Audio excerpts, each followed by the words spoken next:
membuat laporan terkait dengan 3 orang public figure yang diduga mempromosikan judi online dan mereka salah satu calon legislatif di DPR RI. Maka penting dari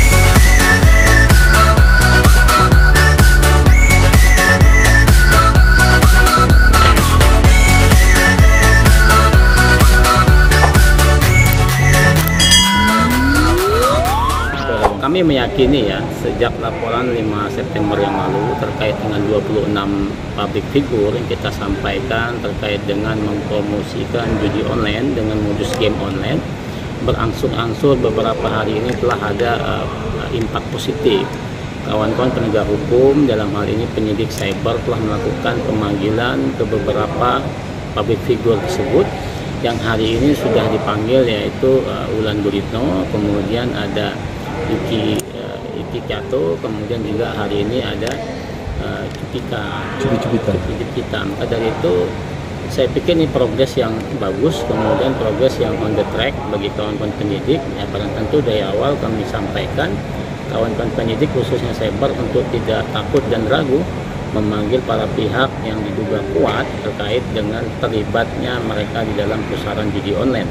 Karena bagaimanapun juga masyarakat menunggu terkait dengan penegakan hukum yang mengedepankan keadilan bagi masyarakat dan kemanfaatan bagi masyarakat. Kalau kami dari pelapor berharap ya proses ini ada ujung dari penegakan hukum. Salah satunya ada kepastian hukum. Apa itu kepastian hukumnya? Ditetapkannya seseorang sebagai tersangka.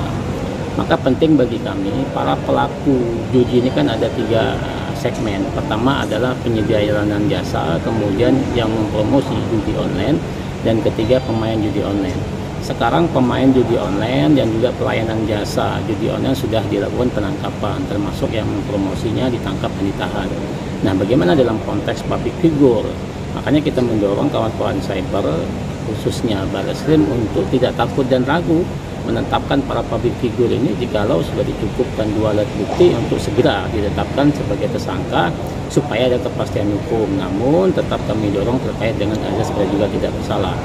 Nah, lagi pula selain itu juga, maka belum tentu kami meyakini kawan-kawan penyidik itu tidak akan berhenti pada proses kualifikasi terhadap beberapa artis. Yang barang tentu ini kan sudah 3 orang public figure yang disampaikan, maka ada kurang lebih ada kisaran 23 orang public figure yang lainnya belum diklarifikasi. Karena yang sama akun dengan Wulan Guritno itu kan ada 5 public figure. Pertama itu adalah Wulan Guritno, kemudian ada Vicky Pasitio, kemudian juga ada Cipika itu, kemudian Iki Kato, dan kemudian terakhir saya lupa ada 5 orang yang memiliki akun yang sama. Maka saya pikir 5 orang ini pasti akan dipanggil dan dimintai klarifikasi. Namun pada tentu penyidik tidak berhenti di situ, maka kita dorong juga selain public figure juga ada pengembangan perkara untuk melakukan penangkapan terkait dengan yang memiliki akun-akun situs judi online seperti pemain Sakti 123. Ini kan belum terungkap siapa yang memiliki akun itu. Kemudian kedua terkait dengan situs judi online yang bernama Indo Genting, itu juga belum. Kemudian yang ketiga terkait dengan situs Mewah Togel. Nah, ada beberapa, kurang lebih ada 10 akun situs judi online yang sudah kita sampaikan ke kawan-kawan penyidik, dan hal ini sudah diblokir oleh kawan-kawan Kominfo. Maka dari itu orang-orang yang memiliki ataupun sebagai penyedia layanan jasa situs judi online ini harus diperiksa, kemudian kalau cukup bukti maka ditahan dan ditangkap. Maka penting bagi kami untuk mendorong itu.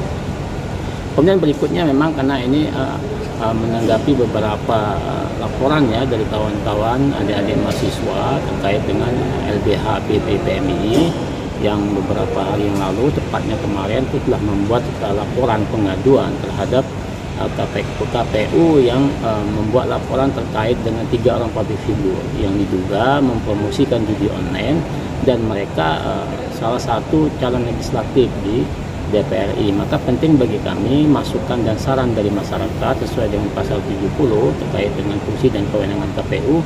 Maka masyarakat diberi ruang untuk melakukan masukan evaluasi terkait dengan para calon legislatif yang hari ini memang statusnya masih DCS, daftar calon sementara.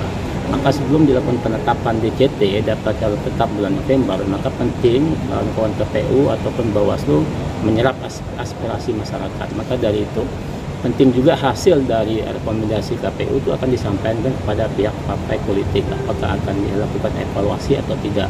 Namun bagi kami mendorong itu, kami mendukung itu, karena saat ini masyarakat sudah mulai cerdas terkait dengan proses demokrasi di Indonesia yang sudah mulai dewasa.